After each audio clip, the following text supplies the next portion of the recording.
Assalamualaikum dan selamat pagi kepada semua.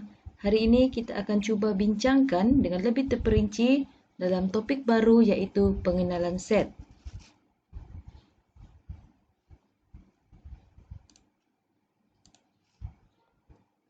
Apakah yang dimaksudkan dengan set?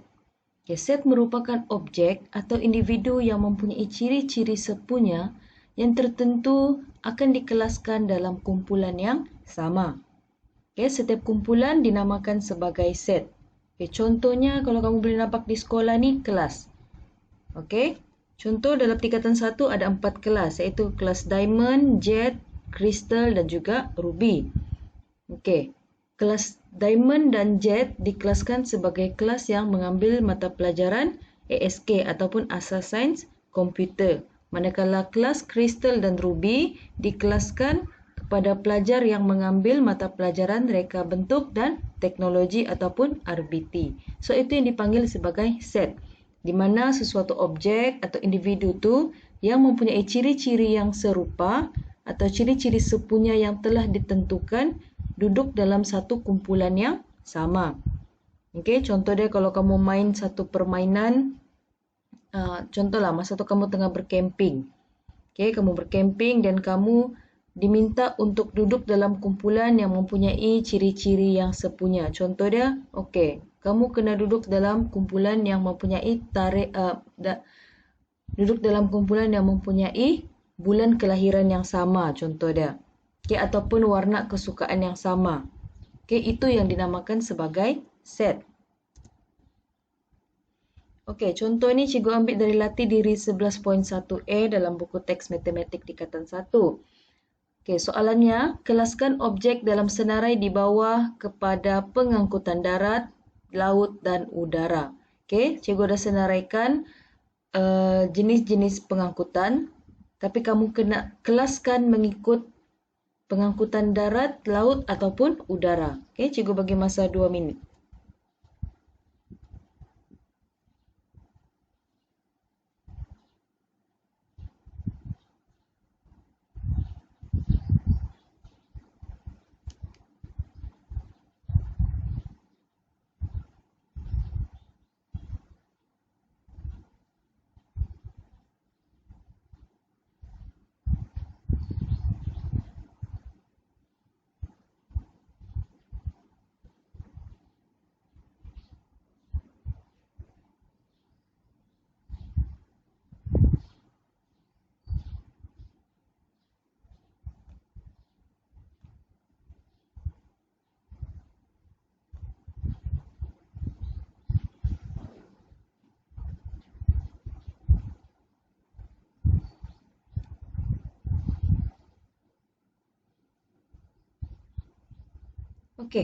So sekarang kita tengok sama ada jawapan kamu betul ataupun tidak.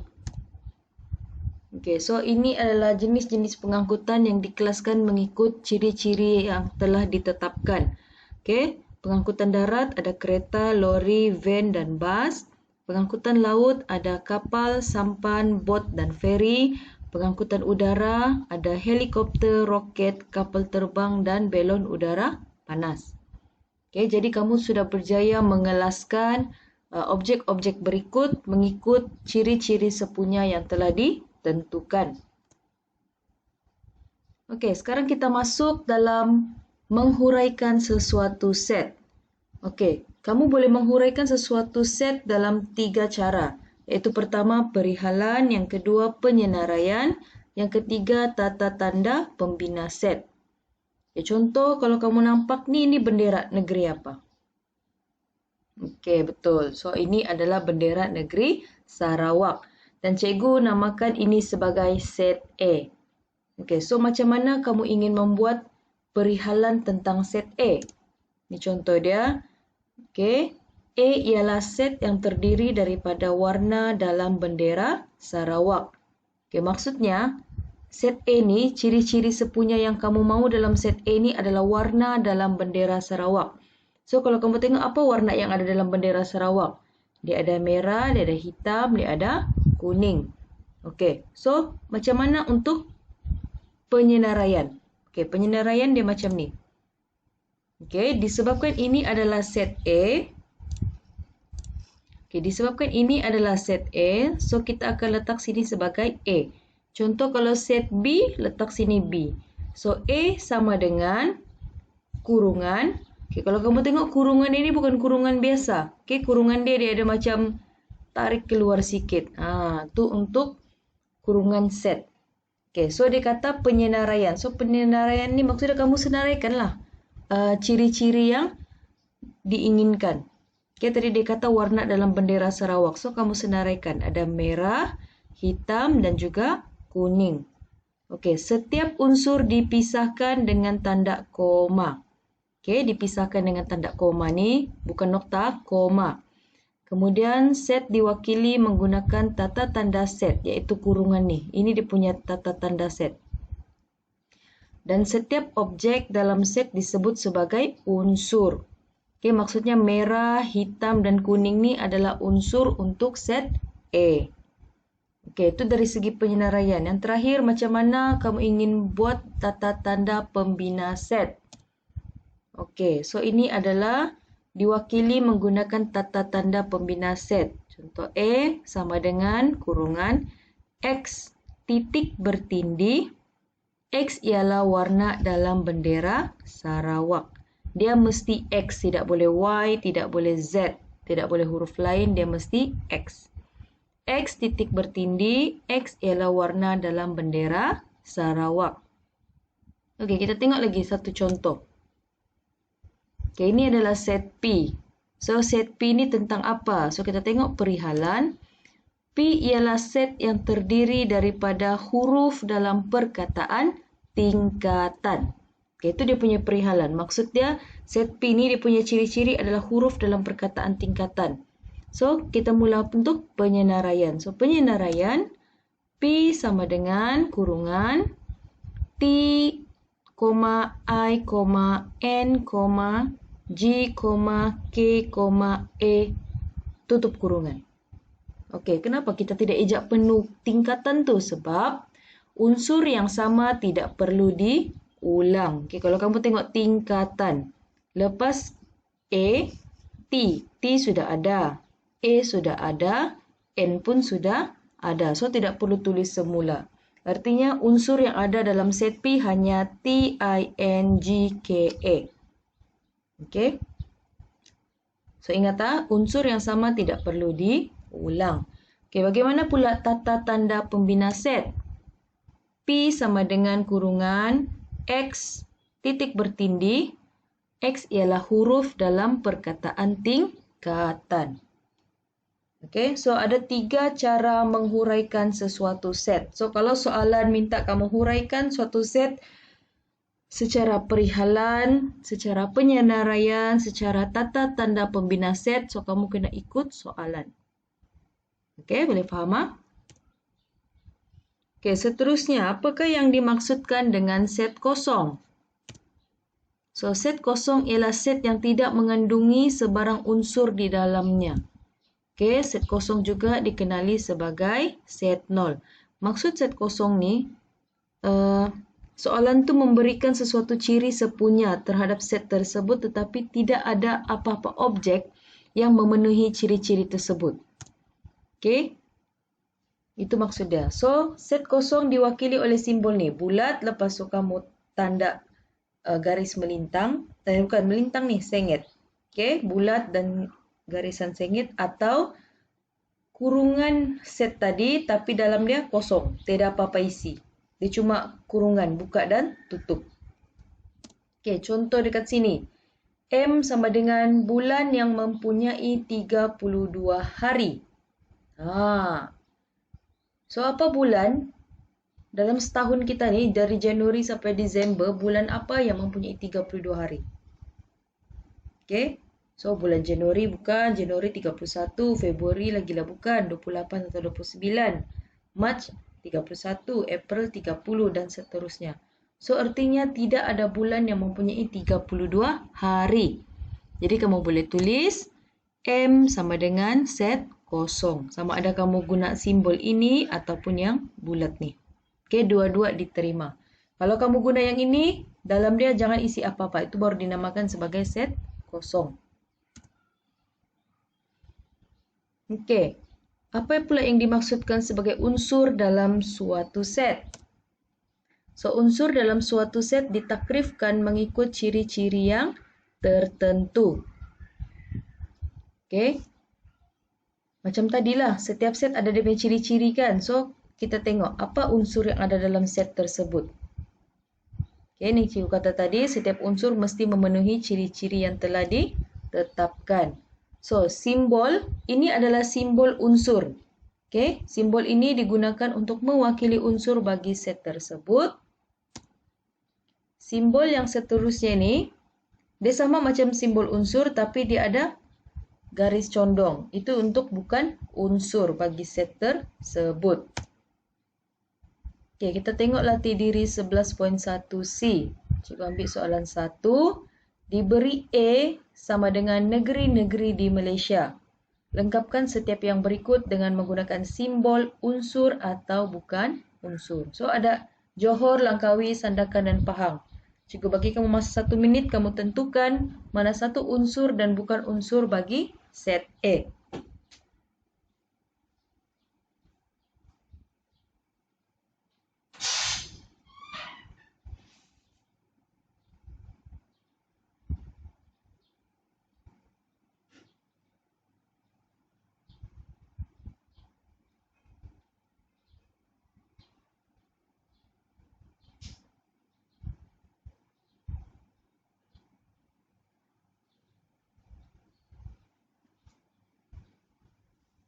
Okey. So, sudah ada jawapan. Jadi Johor. Adakah Johor ni unsur atau bukan unsur bagi set A? Alright, Johor adalah unsur set A sebab Johor ni negeri di Malaysia. Yang B, Langkawi. Unsur atau bukan? Jawapannya bukan unsur. Sebab Langkawi ni adalah daerah dalam negeri Kedah. Okay, dia mau negeri bukan daerah. So C, Sandakan. So Sandakan bukan unsur bagi set A. Sandakan pun sama juga nama daerah di negeri Sabah. Okey, D, Pahang. So Pahang adakah unsur ataupun bukan unsur? Yes, Pahang adalah unsur bagi set A kerana Pahang ni negeri-negeri di Malaysia. Okey, so cikgu harap kamu dapat bezakan apa yang dimaksudkan dengan unsur dalam sesuatu set. Jadi kamu boleh guna simbol unsur atau bukan unsur. Okey, bilangan unsur pula. Macam mana kamu mau tentukan berapa bilangan unsur dalam setiap set? Okey, bilangan unsur dalam set boleh diwakili dengan tata tanda N kecil. Okey, kalau kamu tengok ni N kecil kurungan set. Bukan tulisan dia set. Set ni maksudnya apa huruf set tersebut. Kalau dia set P, P lah di dalam ni. Okey, kita tengok contoh dia. P. P dalam dia ada unsur 1, 2, 3, 4, 5, 6, 7. So, cuba kamu kira. 1, 2, 3, 4, 5, 6, 7. Jadi, bilangan unsur dalam set P ialah 7. Macam mana kamu tulis bilangan unsur? Ya, ni nak. N. N dia mesti huruf kecil, bukan huruf besar. Kurungan P. Sebab ini adalah set P. Tutup kurungan sama dengan 7. So, ini maksudnya bilangan unsur. N ni menunjukkan bilangan. Okey, kita tengok contoh kedua. Oh, kita tengok contoh kedua dari latih diri 11.1D. Okey, tentukan bilangan unsur dalam setiap set berikut. A. Dalam set A ada kon, silinder, sfera, piramid dan juga kubus. So, ada berapa bilangan unsur? Cara kira dia senang saja. Tengok dari pemisahan koma ni. So, ini adalah satu unsur. Satu unsur, satu unsur, satu unsur, satu unsur. So, sini ada berapa unsur? 1, 2, 3, 4, 5. So, set A ada 5 unsur. Okay, so kamu tulis ginilah. N kecil, set A di dalam sama dengan 5. Kita tengok yang kedua. P sama dengan integer antara negatif 5 dengan 2. Cari bilangan unsur bagi set P. Okey, integer antara negatif 5 dengan 2. So, pertama kamu kena senaraikan dulu. Okey, senaraikan dulu. P sama dengan dia kata antara negatif 5 dengan 2. So, mula dengan negatif 4, negatif 3, negatif 2, negatif 1, sifar 1. Baru kamu kira ada berapa unsur. 1, 2, 3, 4, 5, 6. Maka bilangan unsur bagi set P ialah 6. Okey, sama dengan 6. Kalau soalan tu dia bagi bentuk macam ni, kamu kena senaraikan dulu apa unsur yang ada di dalam baru kamu kira. Kalau yang macam A ni, dia soalan langsung. Dia soalan direct. Dia sudah tolong kamu senaraikan. Kamu cuma perlu kira. Tapi kalau soalan bentuk macam ni, kamu kena senaraikan dulu unsur di dalam, baru kamu kira. Kalau tidak, nanti kamu akan salah jawab. Okay? Alright. Ini subtopik terakhir untuk hari ini. Apakah yang dimaksudkan dengan kesamaan set? So, kesamaan set ni ialah setiap unsur dalam 2 atau lebih set adalah sama. Sama dia ni bukan satu unsur atau 2 unsur, tetapi semua. Okay, semua unsur. Contoh dia ni, set A ada huruf H-A-R-U-M. Manakala set B ada huruf M-U-R-A-H. Manakala set C ada huruf R-U-M-A-H. So, kita mau tengok sama ada set A, B, C ni set sama ataupun bukan. Okey, kita tanda dulu. Okey, so kalau macam ni kita tanda satu-satulah. Mana yang sama kita pangkal. Okey, H. Alright. A. R. U. M. Okey, so kalau kamu tengok set A, set B dan set C semua sudah kena tanda. Ini bermakna semua unsur dalam ketiga-tiga set ni adalah sama. So macam mana kamu mau tulis jawapan dia?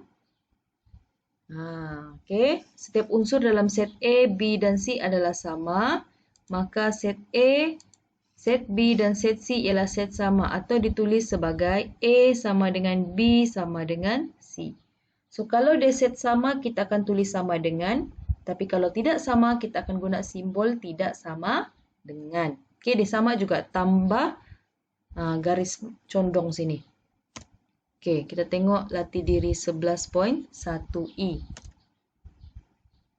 Okey, tentukan sama ada setiap pasangan set yang berikut ialah set sama atau bukan. Okey, cikgu ambil terus yang pecahan B. Okey, B Roman. B. Set M sama dengan 1, 2, 3, 4, 5. Dan set N ialah nombor bulat yang kurang daripada 6.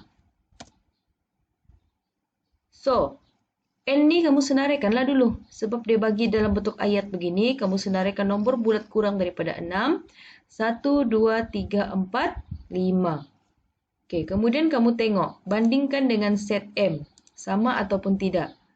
So, 1, 2, 3, 4, 5. So, semua ada. Okey, set M punya unsur dengan set N punya unsur semua kita sudah tanda artinya sama. Maka set M sama dengan set N. Okey, M sama dengan N. Okay, kita tengok contoh seterusnya. Okey, ini soalan C.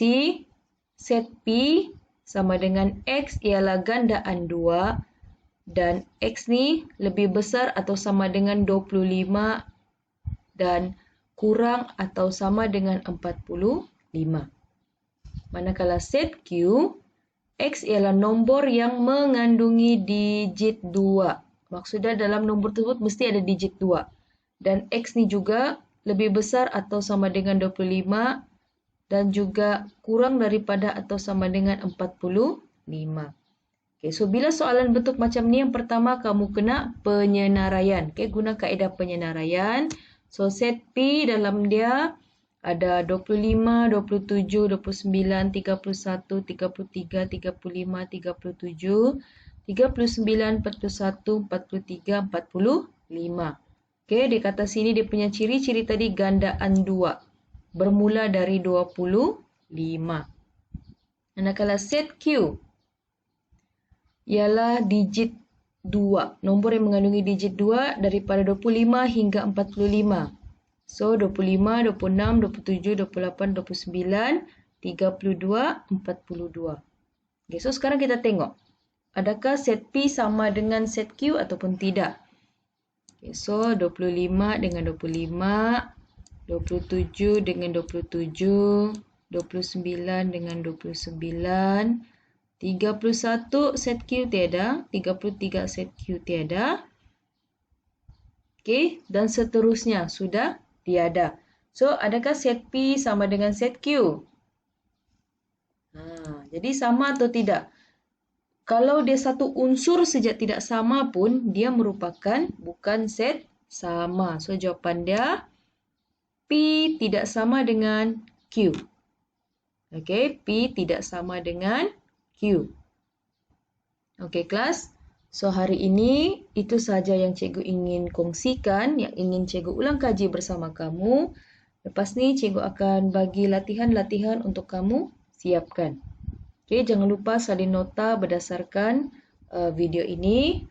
Dan kamu juga boleh ulang kaji tambahan menggunakan buku teks muka surat 248. Okey, 248 sehingga 253. Okey, itu saja untuk hari ini kelas. Terima kasih. Assalamualaikum.